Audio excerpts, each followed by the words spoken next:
విజయవాడలో పుస్తకాల మహోత్సవం ఘనంగా ప్రారంభమైంది. 11 రోజుల పాటు 270కి పైగా స్టాళ్లలో వేలాది పుస్తకాలు అందుబాటులో ఉండనున్నాయి.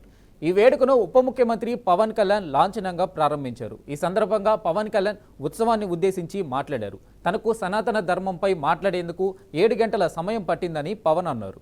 ముఖ్యంగా నాకు ప్రభావితం చేసిన వ్యక్తులు ఈ రోజు నేను చాలాసార్లు అనుకుంటాను, డబ్బులు ₹1 కోటి ఇచ్చేయడానికి ఆలోచించను, కానీ ఒక పుస్తకం ఇవ్వాలంటే చాలా ఆలోచిస్తాను.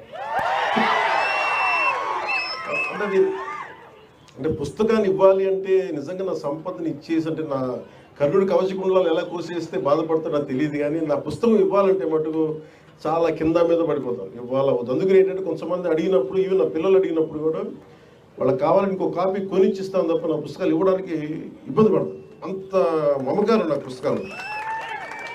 ఎందుకు ఇంత మమకారం అంటే, నా జీవితంలో ఎప్పుడు కూడా పుస్తకాలు అనేది, పుస్తక పఠనం లేకపోతే నేను ఏమైపోయేవాడిని అనిపిస్తుంది.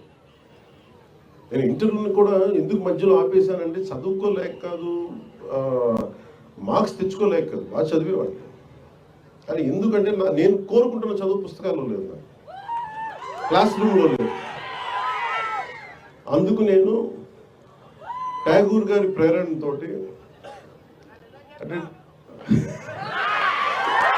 రవీంద్రనాథ్ ఠాగూర్ స్కూల్కి వెళ్ళకుండా ఇంట్లోనే కూర్చొని నేర్చుకున్నారంటే, అది నేను కూడా ప్రేరణ తీసుకొని ఆయనలాగే చెట్లు చేమలు మొక్కలు చూస్తాం. మా దగ్గరికి అంత లగ్జరీ లేదు, పెద్ద ఉద్యానవనాలు లేవు, మాకున్న 2 రోజా మొక్కలతో